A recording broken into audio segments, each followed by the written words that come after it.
Tucker Carlson gets some very encouraging news from Donald Trump Jr., which has many Americans extremely encouraged about the future. Fani Willis may have single-handedly killed her career and the Donald Trump election interference case down in Georgia. New details from the Treasury and the FBI come out, and many Americans are extremely irritated with this new move. Thank you so much for liking and sharing these videos because it really helps me out when you hit that like button. So thank you so much. Fulton County District Attorney Fani Willis will no longer be able to ignore accusations against her, as the judge overseeing the election interference trial in Georgia has just ordered her response during an upcoming hearing scheduled on February 15th. So far, Ms. Willis has ignored the accusations by accusing those who accuse her of being racist. Because the hearing will be televised, if Willis does not admit wrongdoing, the news will spread like wildfire and her case against Donald Trump could be completely ruined. Now, Fani Willis's new lover's ex-wife is trying to force Ms. Willis to testify in the divorce case with her lover about their extramarital affair and the $700,000 that he lied about during their divorce. Even the Daily Beast News, which lives only to write awful things about Donald Trump, says they believe Ms. Willis will be found guilty of misconduct, blow up the case against Donald Trump, and likely be disbarred as a lawyer. Now, on the topic of January 6th, the Treasury Department has now been exposed for asking banks to survey their customer transactions for words such as Trump, Bible, and MAGA after the Capitol riot occurred. According to the Treasury Department, purchases such as these, as well as legally purchased guns, were signals of potential extremism. The new revelation, which was brought forth by Representative Jim Jordan, calls into question if the government has pushed too far. Jim Jordan stated, "This kind of pervasive financial surveillance carried out in coordination with and at the request of federal law enforcement into Americans' private transactions is alarming and raises serious doubts about FinCEN's respect for fundamental civil liberties." So now the FBI and the Treasury Department are investigating people that buy the Bible as extremists. Well, lock me up because I love the Bible and I don't care if the FBI or Janet Yellen know it. I mean, this is crazy. If you buy the Bible, you're suddenly an extremist that needs to go on a watch list. Absolutely ridiculous. Now, January 6th has caused Donald Trump more trouble than he could have ever predicted, but Republicans are sticking by his side and defending his right to run for president. Even Senate Minority Leader Mitch McConnell, who doesn't like Donald Trump, signed a brief supporting Trump's right to run, and that will be sent to the Supreme Court as part of the evidence to allow him into the election. Now, we should have much more information from the Supreme Court around February 8th or 9th when those oral arguments begin, and I'll continue to keep you updated on that. President Joe Biden has finally commented on Donald Trump's win in Iowa by completely brushing it off. During a press conference, Joe Biden stated, "I don't think Iowa means anything. The president got 50-some thousand votes, the lowest number of votes anybody who's won got. You know, this idea that he's going to run away, he can think anything he wants. Let me make that judgment." While I do believe that Trump benefited from winning Iowa, Biden also benefited by raising $1.6 million during that same 24-hour period.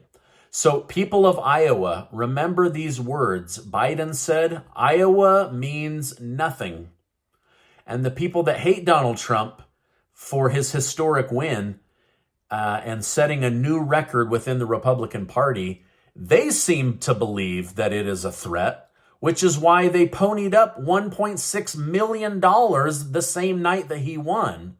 So Biden can think that Trump isn't a threat, but he's going to be wrong. Now, 3 years after Biden's election, the Department of Justice has finally today confirmed that Hunter Biden's laptop from hell was in fact real. It is in fact real. Back in late 2022, a Tip Insight poll was released which showed that 71% of Americans believed accurate reporting about the Hunter Biden laptop would have changed the outcome of the election. Unfortunately, we were lied to and misled by 51 former intelligence advisors that this was Russian disinformation, but now it's come out and officially been vetted by the Department of Justice as a real laptop full of really horrible things. Now, I have an interview coming up that is going to absolutely blow your socks off, but I'll release that in a day or two. Now, the laptop story is widely recognized as real. It will be interesting to see if people care in 2024 or if that's just old news. But in reality, the laptop may be the least of Biden's worries, as Hunter Biden has now agreed to testify behind closed doors to members of Congress. House Oversight Committee James Comer stated, Hunter Biden will appear before our committees for a deposition on February 28th, 2024. His deposition will come after several interviews with Biden family members and associates. We look forward to Hunter Biden's testimony. Well, I can promise you this. He doesn't look forward to it, but it is going to happen or he's going to go to jail. When it comes to the 2024 election, I truly believe who Trump chooses as VP will make or break him. Now, thankfully, his son, Don Jr., has given us a more clear insight regarding who it will be. During an interview, he stated, I will do whatever I could to make sure it wasn't Nikki Haley. But, like Ron DeSantis, could I see? You're never going to rule someone out who's a leading contender. It doesn't mean that's who it will go, who he will go with. I could see other people that would be great. I'd love to see J.D. Vance. I'd also love to see Tucker Carlson. Now, it's very interesting that Don Jr. didn't name Vivek Ramaswamy because many are hopeful that it could be Vivek in the future. Now, do you think Don Jr. knows who Donald Trump is going to pick and he's just teasing us? Because this is now the second time the Trump family has hinted that they want it to be Tucker Carlson. And Tucker has indicated that if called upon, he would serve in the capacity of vice president. Don Jr. further elaborated on a Newsmax interview. He was asked, Don, is your dad serious about Tucker Carlson? Are those rumors serious? Don Jr. replied, that clearly would be on the table, right? I mean, they're very friendly. I think they agree on virtually all of these things. They certainly agree on stopping the never-ending wars. And so I would love to see that happen. That would certainly be a contender. So again, they are putting out that it will most likely be Tucker Carlson, but I'm not so sure. I think it could end up being somebody else, but we'll see. Now, putting aside the question of vice president, former President Donald Trump just made a new promise to voters that he would protect their money. He stated, as your president, I will never allow the creation of a central bank digital currency. Such currency would give a federal government, our federal government, the absolute control over your money. They could take your money. You wouldn't even know it was gone. This would be a dangerous threat to your freedom. Now, this is something that Justin Trudeau in Canada did. After the trucker rally, Trudeau's government stole money from Canadian citizens. They worked with cell phone providers and banks to narrow down people. Then they froze or stole their money.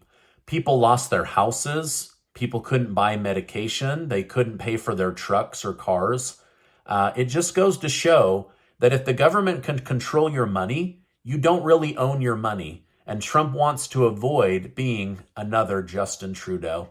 So Canada, learn from this. Get Trudeau out of there. He's terrible. All right. By the way, did you know 5% of all my views come from Canada? So hello, Canada.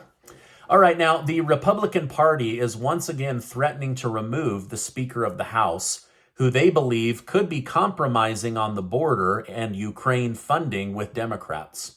According to Speaker Mike Johnson, Representative Marjorie Taylor Greene is currently unhappy with how negotiations are going on the border.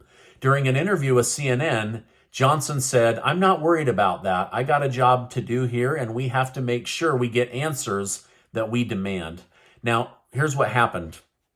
Representative Marjorie Taylor Greene said that if the Senate bill passes that allows 5,000 illegal immigrants into the country every single day, puts them on a path to citizenship, gives them money, a job, a lawyer, a cell phone, and a place to live on taxpayer money, that she will strike to vacate the House and block this vote from going through. So I don't know what's going to happen, but she's extremely angry and fighting for the American people. Meanwhile, President Biden has addressed if his orders to strike are working against the Houthis in the Red Sea area. In response to the question while departing North Carolina, Biden stated, "Well, when you say working, are they stopping the Houthis? No. Are they going to continue? Yes." Now, White House National Spokesperson John Kirby offered some additional details, stating, "With each and every one of these strikes, we are taking away capability from the Houthis. With each and every one of these strikes, we are making it harder for them to propagate these attacks. It's now expected that the Biden administration will reclassify the Houthis as a terrorist group." Now, in regards to Israel, NBC News has reported that Secretary of State Antony Blinken has attempted to convince Prime Minister Benjamin Netanyahu of Israel that it is impossible to completely defeat Hamas. Netanyahu, who reportedly seems unconvinced, likely understands this but wishes to remove their control over Gaza. So far, they've removed most of Hamas from northern and central Gaza, but they say they won't stop until they are completely removed. Netanyahu went as far as to tell the Biden administration, "If you're not going to support us, butt out, but we are not going to do what the United States wants us to do. We will always do what is best for Israel." Now, before you go, I want to remind you that you are amazing. Thank you so much for supporting this channel. Please give this video a like. I know many of you love hearing from Colonel Douglas Macgregor. He gives some incredible insight into a false flag, what's going on with Zelensky in Ukraine, and Germany's fear that World War III is just around the corner. I'll leave it right there. Thanks so much, and I will see you on the next video.